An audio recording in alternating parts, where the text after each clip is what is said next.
術。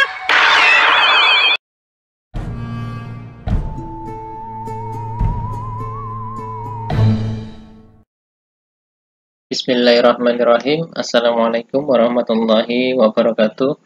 Teman-teman semuanya, Bapak Ibu Guru, para siswa, atau siapapun yang sedang menyaksikan channel ini, saya doakan semoga kalian semua dalam kondisi yang sehat walafiat, selalu semangat dalam belajar, dan semoga rezekinya senantiasa dilancarkan. Amin ya robbal alamin.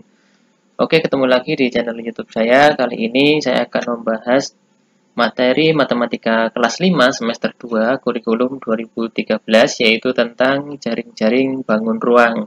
Jaring-jaring bangun ruang ini sebenarnya dibahas dua kali, yaitu di kelas 5 dan juga kelas 6. Untuk kelas 6-nya hanya dilengkapi saja bangun ruangnya, yaitu mungkin ada prisma, ada kerucut, ada tabung, dan lain-lain. Tapi di kelas 5 ini hanya berfokus kepada kubus dan balok. Intinya sama saja, jaring-jaring bangun ruang itu hanyalah bangun ruang yang dibelah kemudian dilembarkan secara mendatar ya. Sebelumnya saya ingatkan kembali bagi yang belum subscribe channel ini, silahkan untuk subscribe agar nantinya tidak ketinggalan materi-materi yang lain pada video-video saya berikutnya.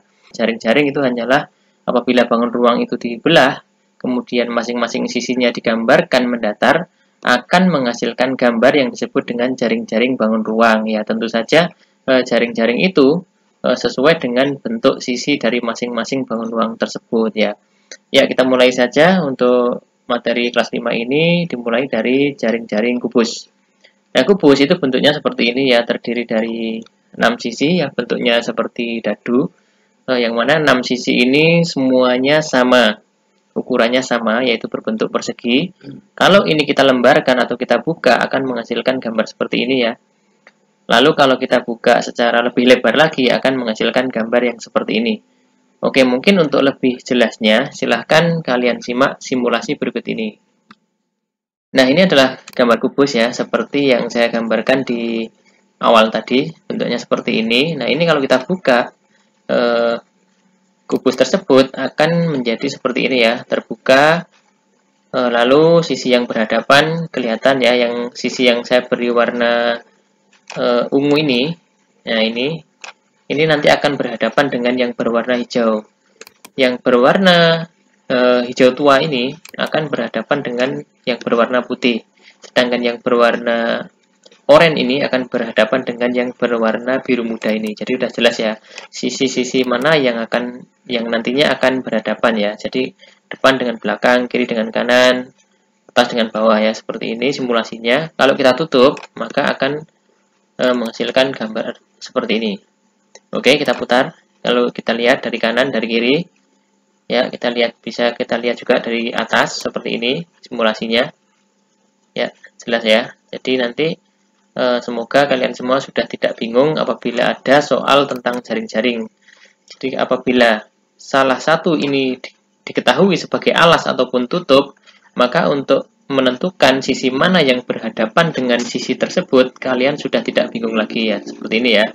Jadi ini yang saya jadikan contoh yang pertama adalah jaring-jaring kubus, karena jaring-jaring kubus ini sedikit lebih membingungkan daripada yang balok. Kenapa? Karena untuk kubus ini kan semua sisinya sama, jadi terkadang para siswa itu bingung sisi mana yang berhadapan dengan sisi tersebut. Sedangkan balok itu sedikit lebih mudah, karena jika yang ukurannya sama, nanti dia akan berhadapan ya. Jadi balok itu kan persegi panjang sisi-sisinya, sedangkan kubus ini bentuknya persegi. Jadi jelas ya seperti ini. Sekali lagi kita putar lagi kubusnya. Nah, seperti ini. Ya, ini kalau dilebarkan jadi seperti ini. Kita buka full ya, seperti ini. Jadi gambarnya sama dengan gambar yang saya buat di depan tadi ya, seperti ini ya.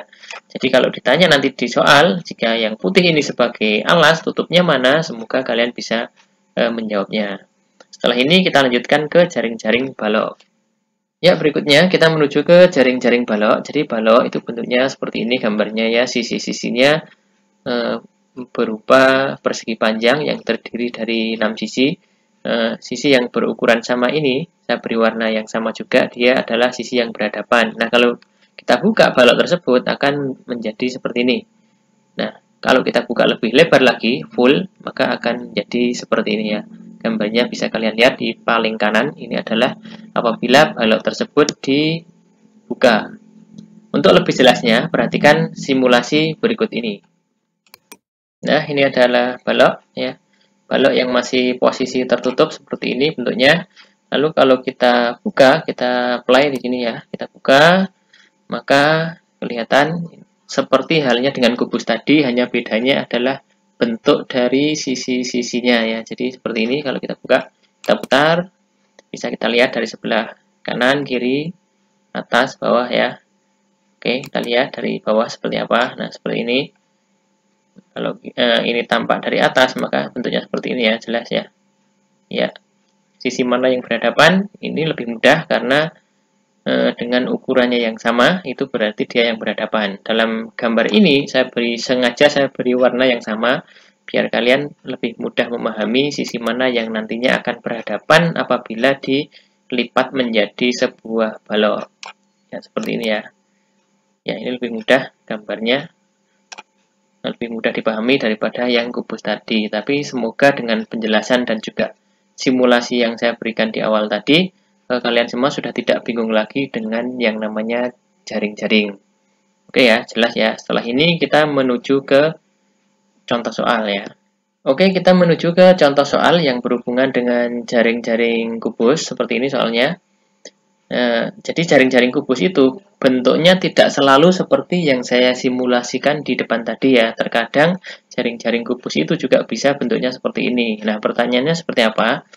Jika nomor 4 menjadi alas kubus, maka yang menjadi tutupnya adalah nomor berapa? Ya, kita skip dulu ya. Kita menuju ke contoh yang kedua. Gambarnya seperti ini. Pertanyaannya, agar menjadi jaring-jaring kubus, maka yang harus dihilangkan adalah nomor titik-titik atau titik-titik. Sudah adakah yang bisa menjawab? Untuk yang soal pertama, jika nomor 4 ini sebagai alas atau bagian bawah, maka tutupnya yang mana? Apakah ada yang menjawab nomor 2 atau nomor 6? Seharusnya kalau sudah paham yang saya jelaskan di awal tadi, tidak ada yang menjawab 2 atau 6 ya. Jadi jika nomor 4 menjadi alas, maka tutupnya sudah pasti nomor 1 ya. Nomor 1 yang sebagai tutupnya. Lalu soal yang kedua, agar menjadi jaring-jaring kubus, maka pada gambar di samping ini yang harus dihilangkan adalah nomor berapa?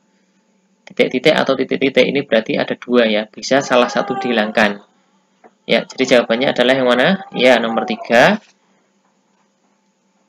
atau nomor 4. Jadi salah satu ya, apabila nomor 3 ini dihilangkan, maka nomor 4 jangan sampai dihilangkan. Sebaliknya, apabila yang nomor 4 yang dihilangkan, maka nomor 3 jangan dihilangkan. Seperti itu ya, yang saya jadikan contoh sengaja untuk yang kubus, karena mungkin kubus sedikit lebih agak membingungkan daripada yang balok. Sekarang saya punya latihan. Latihan ini untuk jaring-jaring balok aja ya. Oke, yang pertama, ada jaring-jaring seperti ini. Pertanyaannya, sebutkan pasangan-pasangan sisi yang berhadapan pada jaring-jaring balok di samping. Silakan jawab ya. Nanti silakan kalian jawab di kolom komentar ya. Jadi untuk nomor 1 ini berhadapan dengan nomor berapa, nomor 2 berhadapan dengan nomor berapa dan sebagainya. Sedangkan untuk nomor 2 ada jaring-jaring balok seperti ini. Pertanyaannya adalah, sudah benarkah jaring-jaring balok di samping? Berikan alasanmu. Oke ya, semoga dua latihan ini kalian bisa mengerjakan dengan mudah ya, karena kalau kalian mengikuti penjelasan dari awal tentu tidak ada kesulitan dalam menjawab kedua latihan ini. Oke ya, jika sekiranya konten-konten video pembelajaran seperti ini bermanfaat, jangan lupa dukung channel ini dengan cara klik like, komen, share, dan juga subscribe. Mohon maaf jika masih banyak kesalahan ataupun kekurangan dalam penjelasan saya, barangkali terlalu cepat atau kurang jelas. Silahkan ditanyakan di kolom komentar maupun diulang-ulang kembali video ini agar bisa lebih jelas lagi. Oke ya, mohon maaf atas segala kekurangan. Sampai ketemu lagi di video-video saya selanjutnya. Tetap semangat. Assalamualaikum warahmatullahi wabarakatuh.